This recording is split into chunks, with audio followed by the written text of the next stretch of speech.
motivation.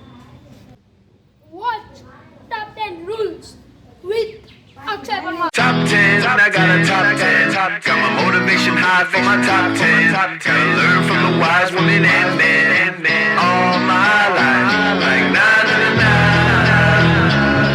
For my top 10, top 10, na na na na. This one's for my top 10. I got a top 10. Got my motivation high for my top 10. Gotta learn from the wise women and men all my life. Like na na na na. For my top 10, na na na na. This one's for my top 10. Failure gave me an inner security that I had never attained by passing examinations. Failure taught me things about myself that I could have learned no other way. I discovered that I had a strong will and more discipline than I had suspected. I also found out that I had friends whose value was truly above the price of rubies. The knowledge that you have emerged wiser and stronger from setbacks means that you are, ever after, secure in your ability to survive. You will never truly know yourself or the strength of your relationships until both have been tested by adversity. On the train from Manchester to London, and it came, just came. Had something like that ever happened to you before? Yes, truthfully. I mean, other ideas had just come to me, because I think if you're a writer and that's what you spend a huge amount of time doing, ideas do come to you. But nothing had ever come so with such a, I thought, God, I'd love to write that.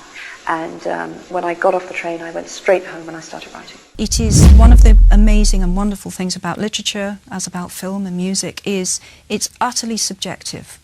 So it's somebody's that's opinion. the point of it. You know, that's the point. Of course, you move in that world. If you expect to just stand under a shower of perpetual praise, there's something wrong with you. Exactly right. That, you know, you will get criticism. I knew that going in. And the funny thing is, I'm not a particularly, I was never a very confident person. In there are areas in my life in which I'm very thin-skinned, but not in this area. In this area, I think it's right and proper. I should be criticised, and that's.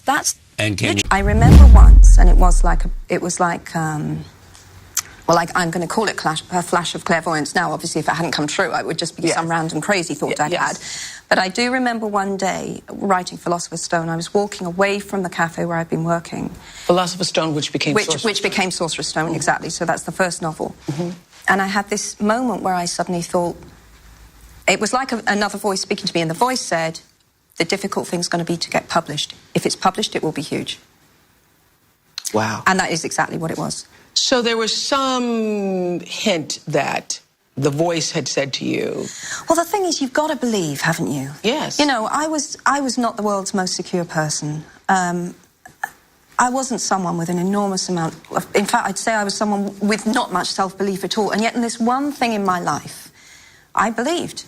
That was the one thing in my life. I felt I can tell a story. There's always trepidation. I mean, I think that people might be surprised to know that I felt trepidation every time I produced a Potter book.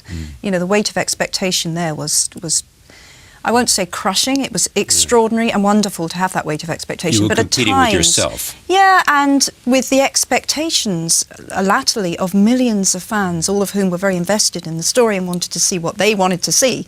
And I knew where I was going, and I had to put on mental blinkers a lot and just think, I know where I'm going, I must not be influenced by this. Given a time turner, I would tell my 21-year-old self that personal happiness lies in knowing that life is not a checklist of acquisition or achievement.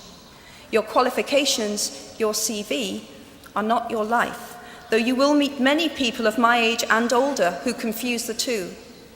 Life is difficult and complicated and beyond anyone's total control, and the humility to know that will enable you to survive its vicissitudes. I often get asked by younger readers what I would advise if you want to be a writer. This is the way I did it, so that's the only advice I can give. You've got to read as much as you possibly can, because that's the best way to recognise good writing and to learn what makes bad writing, and those are very good things.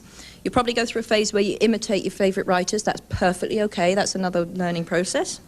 You resign yourself to writing lots and lots of rubbish, You just got to write that out of your system, and sooner or later you'll hit what you know you really should be doing and what is your genre. And perseverance. You've got to persevere, because it's a career with a lot of knockbacks, but the rewards are huge. I don't mean in the sense that if that's what you really want to do, to be able to do it lifelong is the best thing in the world. Very rewarding. But it's not a career for people who are easily discouraged, that's for sure. And to their parents, don't tell them it's unrealistic. Never say that. Because even if they're not published writing, well, writing is the passion of my life, so it's an important thing to do. I've always wanted to be a writer. And obviously, you want to be a writer, you dream of supporting yourself through writing, definitely.